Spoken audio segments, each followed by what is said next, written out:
Hello बच्चों, कैसे हैं आप। आशा करती हूँ कि आप लोग सभी स्वस्थ होंगे और आप सभी को नव वर्ष की हार्दिक शुभकामनाएं।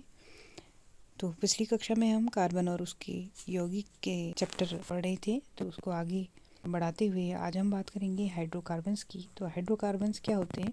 कार्बन और हाइड्रोजन से बनने वाले यौगिकों को हम हाइड्रोकार्बन कहते हैं, जैसे कि मीथेन, इथेन, प्रोपेन, ब्यूटेन या एथीन, एथाइन। ये सभी हाइड्रोकार्बन्स हैं जो कार्बन और हाइड्रोजन से बने हुए होते हैं। तो हाइड्रोकार्बन मोस्टली दो प्रकार के होते हैं, सैचुरेटेड और अनसैचुरेटेड, यानी कि संतृप्त हाइड्रोकार्बन और असंतृप्त हाइड्रोकार्बन। संतृप्त हाइड्रोकार्बन उन्हें कहते हैं जब कार्बन और कार्बन के मध्य में केवल सिंगल बॉन्ड हो, तो ऐसे हाइड्रोकार्बन्स को हम बोलते हैं सैचुरेटेड या संतृप्त हाइड्रोकार्बन। इनमें कार्बन और इनका सामान्य सूत्र होता है CnH2n+2। अब हम बात करेंगे इनके अंत में साउंड आती है एन की। तो इससे पहले हम कार्बन के नंबर्स के बारे में जान लेंगे कि अगर हाइड्रोकार्बन में केवल एक ही कार्बन हो तो उसके लिए, अगर कार्बन एक ही तो है उसके लिए हम बोलते हैं मेथ। अगर कार्बन दो हैं तो उनके लिए बोलते हैं हम एथ। कार्बन अगर तीन हो तो उनके लिए बोलते हैं हम प्रोप। और कार्बन अगर चार हों तो उसके लिए हम बोलते हैं ब्यूट। कार्बन अगर पाँच हों तो हम इसके लिए बोलेंगे पेंट। और कार्बन की संख्या अगर 6 होगी तो हम इसे बोलते हैं हेक्स। तो आपको ये याद करना होगा जो कार्बन के मूल शब्द होते हैं, यानी कि कार्बन की संख्या के आधार पर मूल नाम जो होते हैं। अगर कार्बन एक है तो मैथ, दो हैं तो एथ, तीन है तो प्रोप, चार हैं तो ब्यूट, पाँच कार्बन है तो पेंट और 6 कार्बन होते हैं तो हेक्स। ठीक है, तो इस तरीके से हम ये मेन नामों को याद कर लेंगे।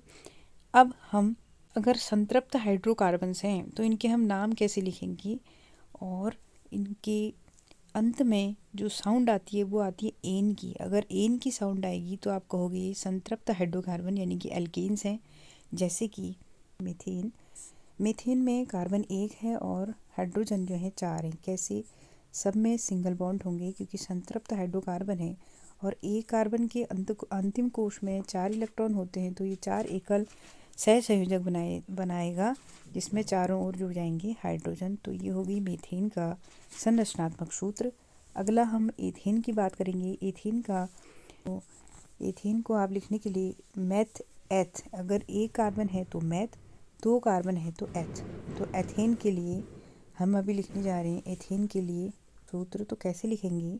कार्बन के बीच में सिंगल बॉन्ड होगा क्योंकि हम एल्केन्स की बात कर रहे हैं, सैचुरेटेड हाइड्रोकार्बन्स की बात कर रहे हैं, तो कार्बन और कार्बन के बीच सिंगल बॉन्ड होगा। अब आप H को बैलेंस कर लेंगे।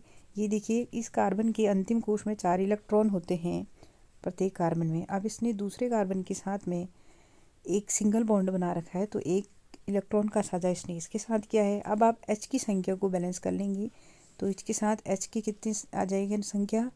एक कार्बन में 4 हो गए, एक इसके साथ साझा कर रखा है 5, 7, 8, 3 का 3 यहाँ पे जुड़ जाएंगे। इस वाले में भी 4 इसके अंतिम कोश में इलेक्ट्रॉन होते ही हैं, एक यहाँ पे साझा कर लिया है 5 इस कार्बन के साथ लेफ्ट हैंड साइड वाले। और H की संख्या कितनी लग जाएगी? 3। ठीक है, तो 4 ये हो गया, 5 लेफ्ट साइड के कार्बन के साथ सहसंयोजक बंध बना रखा है और 3 और हाइड्रोजन के साथ ही सहयोग करेगा। तो ये हो गई आपका एथेन का सूत्र हो गया। ठीक है, रासायनिक सूत्र 3 सिंगल बॉन्ड CH3। इसी प्रकार से आप और प्रैक्टिस कर लेंगे। और ये देखिए आप ये किस तरीके से इनके जो सामान्य सूत्र हैं। एल्केन आपको पता है कि एक संतृप्त हाइड्रोकार्बन्स है, इसका सामान्य सूत्र होता है CnH2n+2। इनमें एन की साउंड आएगी लास्ट में। अगर मीथेन है तो एन, आप एन क्या है? Number of carbons. ठीक, तो आप इस फॉर्मूले में एन की जगह नंबर ऑफ कार्बन्स ले लेंगे। तो एन की जगह अगर हमने 1 लिया है, यानी कि कार्बन की संख्या अगर 1 है, तो इस फॉर्मूले में हम एन की जगह 1 को रखेंगे। तो CnH2n की जगह 1 रख दिया, +2।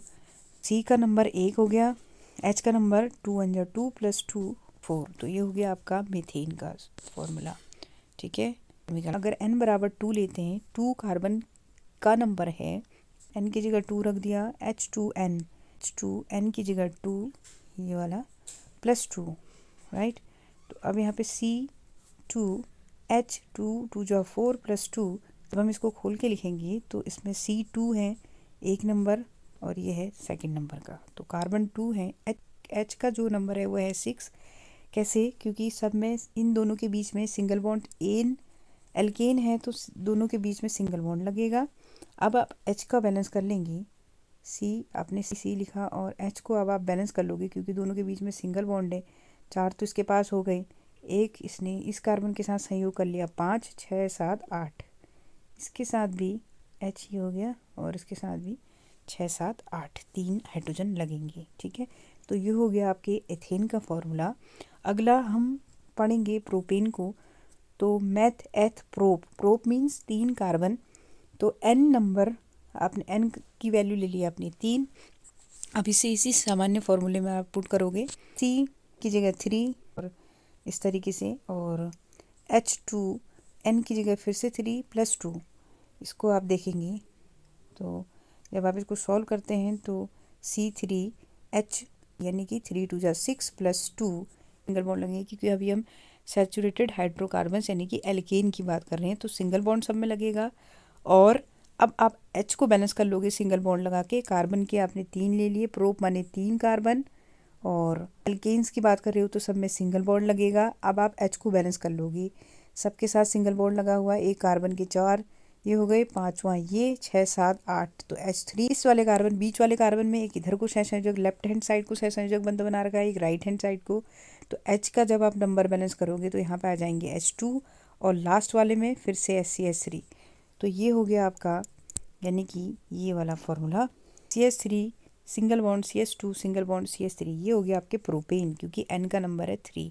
जब कार्बन 3 होते हैं तो उसके लिए मैथ एथ प्रोप यानी कि प्रोप आता है, और जब संतृप्त हाइड्रोकार्बन यानी कि एल्केन है तो उनके लास्ट में साउंड आती है एन की, तो prop plus N it means propane, right.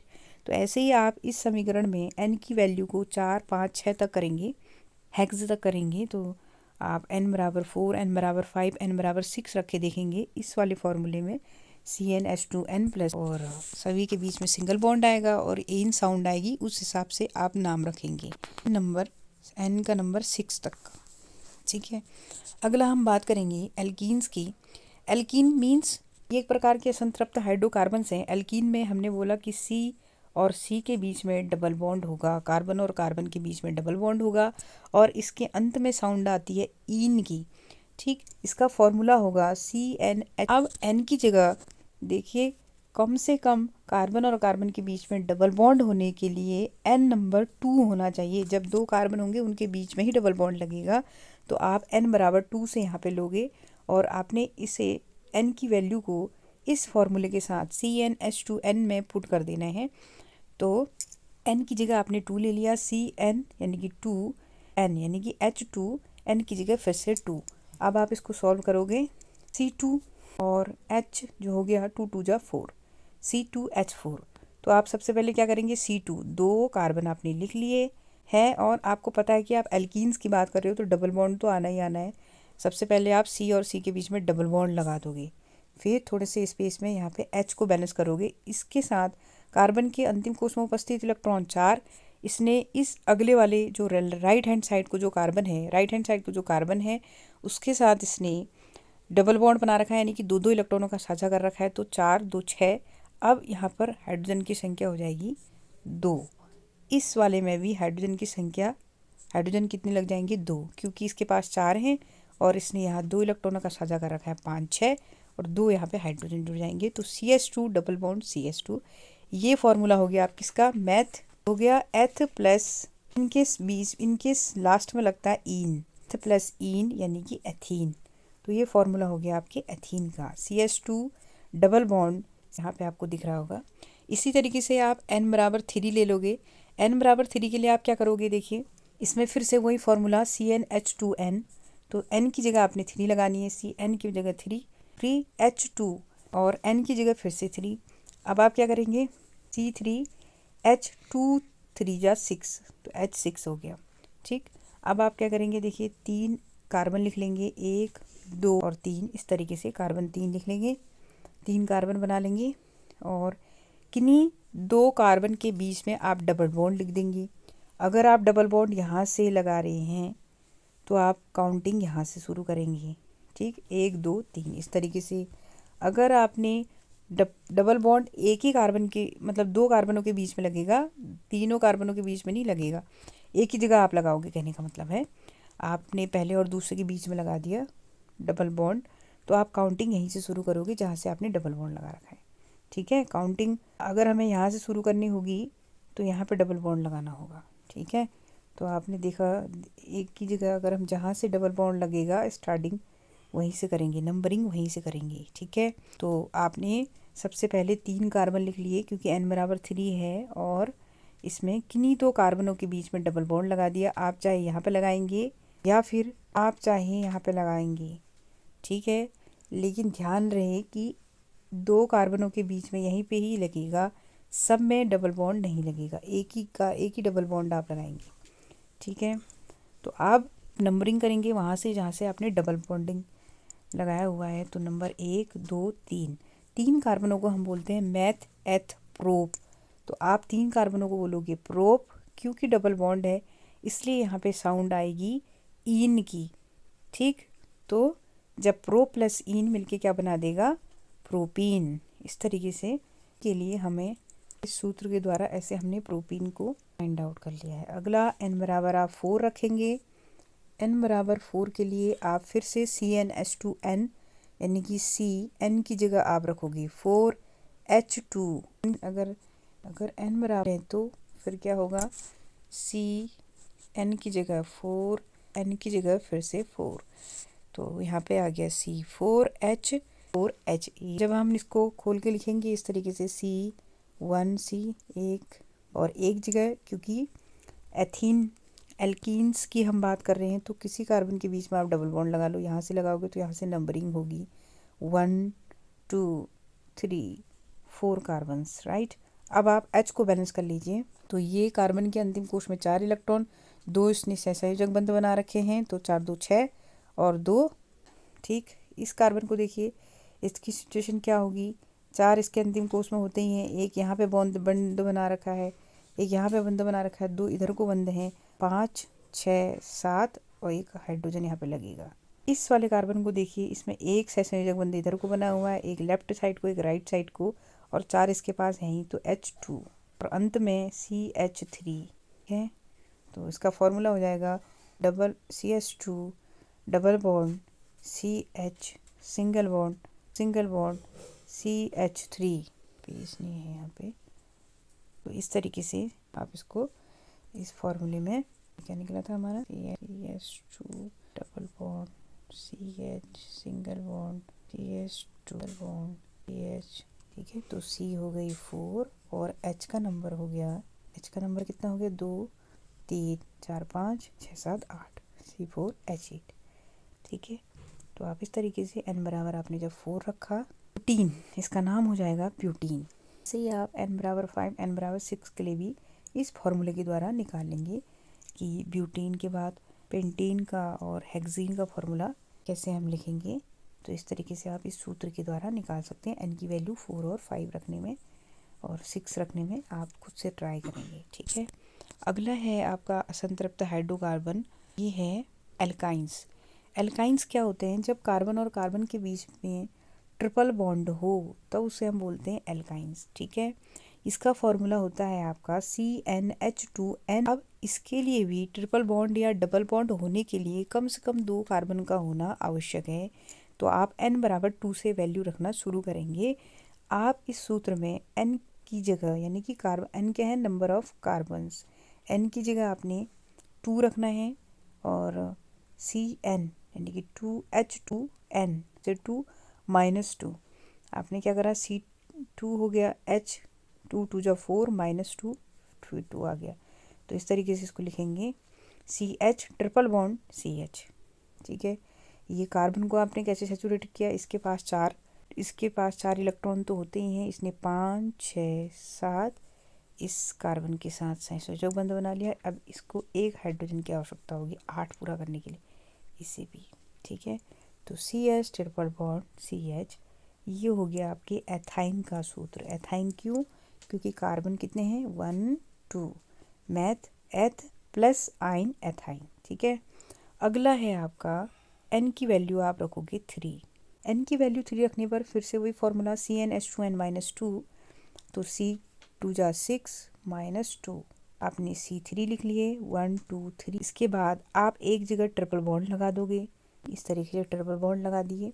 अब देखिए इस कार्बन की पहले कार्बन को, तो पहले कार्बन में 4 तो इसके बाद पूरे होते ही हैं, 5 6 7 ट्रिपल बॉन्ड बना रखा है और एक हाइड्रोजन की आवश्यकता होगी, तो ये 8, इसके 8 बैलेंस हो गए।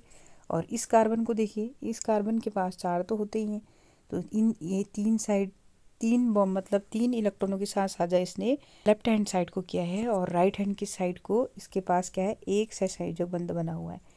तो इसके पास 4 तो इसके पास थे ही, 4 इसने बॉन्ड बना रखे हैं लेफ्ट एंड राइट साइड को, दोनों साइडों को, 3 इधर को और एक इधर को, ठीक है। तो इसके 8 पूरे हो गए, तो इस पर कोई एच नहीं लगेगा। और अगला लास्ट थर्ड वाला कार्बन है, इसने केवल इधर को ही एक इलेक्ट्रॉन का साझा किया है, एक ही बॉन्ड बना रखा है, तो इसके पास 4 होते हैं और ये 3 एच के साथ और संयोग कर लेगा, क्योंकि 5 इसके साथ एक सहसंयोजक बंध बना रखा है, 4 इसके पास होते हैं, 5 6 7 8। तो इस तरीके से इसका नाम क्या हो जाएगा, अब एक कार्बन को मैथ बोलेंगे, मैथ एथ प्रोप, प्रोप प्लस आइन प्रोपाइन, इसका नाम हो जाएगा प्रोपाइन, ठीक है। ऐसे ही आप n बराबर 4, n बराबर 5 और n बराबर 6 के लिए भी इसी फॉर्मूले से एथाइंस का नाम लिखेंगे, ठीक है। तो अगला अब हम बात करेंगे, तो ये तो थे संतृप्त हाइड्रोकार्बन और असंतृप्त हाइड्रोकार्बन, उनकी नेमिंग कैसे होगी ये सभी, इसके सामान्य सूत्र भी आपने जाने। तो संतृप्त हाइड्रोकार्बन में कौन आते हैं, ऐसे हाइड्रोकार्बन्स जब जिनमें क्या होता है, कार्बन और कार्बन के मध्य एक सिंगल बॉन्ड हो और इनका सामान्य फॉर्मूला होता है CnH2n+2 और इनमें अंतिम में इनके नाम के अंत में साउंड आती है एन, ठीक है। तो ये होते हैं आपके संतृप्त हाइड्रोकार्बन एल्केन्स। अगला है असंतृप्त हाइड्रोकार्बन, जो मैंने आपको बताया कि 2 प्रकार के होते हैं, एल्कीन्स और एल्काइन। एल्कीन में साउंड आती है आपकी इन और इसमें होता है कार्बन और कार्बन के बीच में डबल बॉन्ड, ठीक है। आप n की वैल्यू 2 3 4 इस तरीके से लेते रहेंगे और उनके नाम बदलते रहेंगे कार्बन की संख्या के आधार पर। अगला है हमारा एल्काइन। एल्काइन में हमने बात करी थी कि कार्बन और कार्बन के बीच में ट्रिपल बॉन्ड होता है और इनमें साउंड आती है आइन की, ठीक। अब आप n की वैल्यू को 2 मिनिमम 2 आपने लेनी है, क्योंकि कार्बन और कार्बन के बीच में ट्रिपल बॉन्ड है, यानी कि 2 कार्बन का होना कंपलसरी है, राइट। अब आपने क्या करना है, n की वैल्यू 2 3 4 5 6 तक आप खुद से करेंगे। अब है आपका, ये तो थे एल्कीन, एल्कीन और एल्काइंस। आगे हम बात करेंगे कार्बनिक यौगिक के जो नेम होते हैं आप वो किसके अकॉर्डिंग रखते हो, तो वो होती है हमारी IUPAC, यानी कि international union of pure and applied chemistry. ये एक संस्था होती है और इसके माध्यम से किसी भी रसायन का नाम एक ही होगा पूरी दुनिया भर में, चाहे आप इंडिया में हो, चाहे आप ऑस्ट्रेलिया में हो, चाहे कहीं भी हो। PSC के अकॉर्डिंग अगर आप एक केमिकल का नाम, अगर सपोज कि मेथेनॉल है, तो वो इंडिया में भी मेथेनॉल ही रहेगा और अदर कंट्रीज़ में भी मेथेनॉल ही रहेगा। तो कहना चाहिए कि किसी भी रसायन को एक नाम देने के लिए एक संस्था जो है एक नाम देती है और वो नाम पूरा विश्वव्याप्त होता है, ठीक है। तो इसके नोमेनक्लेचर के लिए, रसायनों के नोमेनक्लेचर के लिए कुछ रूल्स होते हैं, जिसमें मैंने आपको बताया कि कार्बन के जो मूल शब्द होते हैं, जैसे अगर कार्बन 1 है तो ये तो आपको मेथेट प्रोब्यूट ये याद करने पड़ेंगे आपको। तो मेथ अगर 1 कार्बन है, एथ अगर 2 कार्बन है, 3 कार्बन है तो प्रोप, 4 है तो ब्यूट, 5 है तो पेंट, 6 है तो हेक्स, 7 हो तो हेप्ट और 8 हो तो ऑक्ट, इस तरीके से। तो ये आपको 6 तक फ़िलहाल याद कर लेने हैं, इसमें हमने दिए गए हैं, इसको आप याद करिएगा। तो सबसे पहले आप जो मूल शब्द होते हैं कार्बन की संख्या के आधार पर, मुख्य नाम जो होते हैं वो आप याद करें। उसके बाद दूसरा आप देखेंगे फंक्शनल ग्रुप। अब ये फंक्शनल ग्रुप क्या होते हैं, या क्रियात्मक समूह, या इनको बोलते हैं प्रक्रियात्मक समूह। तो क्रियात्मक समूह क्या होते हैं, वे समूह जो कार्बन श्रृंखला में जुड़कर उनके रासायनिक गुणों को तय करते हैं और इनके आधार पर इनका नाम भी चेंज हो जाता है, ठीक है। जैसे अभी आपने मीथेन, इथेन, प्रोपेन, ब्यूटेन या मेथिन, एथिन, ब्यूटीन ये सब पढ़े थे, पर इसमें आप क्या होगा, अलग अलग फंक्शनल ग्रुप जुड़ जाएंगे और जुड़ने के बाद इनके नाम भी चेंज हो जाएंगे और इनके जुड़ने पर इनके रासायनिक गुणधर्म भी बदल जाएंगे, ठीक है। तो क्रियात्मक समूह ऐसे समूह होते हैं जो किसी कार्बन श्रृंखला में जुड़कर यानी कि हाइड्रोकार्बन्स में जुड़कर हाइड्रोजन को रिप्लेस करके खुद जुड़ जाएंगे और जुड़ने के बाद उनकी जो केमिकल प्रॉपर्टीज़ हैं यानी कि जो उनके रासायनिक गुण हैं उनको तय करते हैं और इनका नाम भी चेंज हो जाएगा। तो इनमें मुख्य जो क्रियात्मक समूह हैं हम उनको स्टडी करेंगे। सबसे पहले आपके जो सिलेबस में हुए हैं अल्कोहल, एल्डिहाइड्स हैं और अल्कोहल हैं, एल्डिहाइड हैं, कीटोन हैं, कार्बोक्सिलिक अम्ल हैं और हेलोजन समूह हैं। हेलो समूह या हेलोजन समूह, क्लोरीन, फ्लोरीन, ब्रोमीन, आयोडीन, ये सभी हेलोजन समूह होते हैं। तो इन सब को हम पढ़ेंगे। तो इसके लिए हम अगली वीडियो में इन्हें पढ़ेंगे क्योंकि ये वीडियो बहुत लंबी हो चुकी है। तो आशा करती हूँ कि अब तक का जो लेक्चर था वो आपको समझ में आया। आपत्ति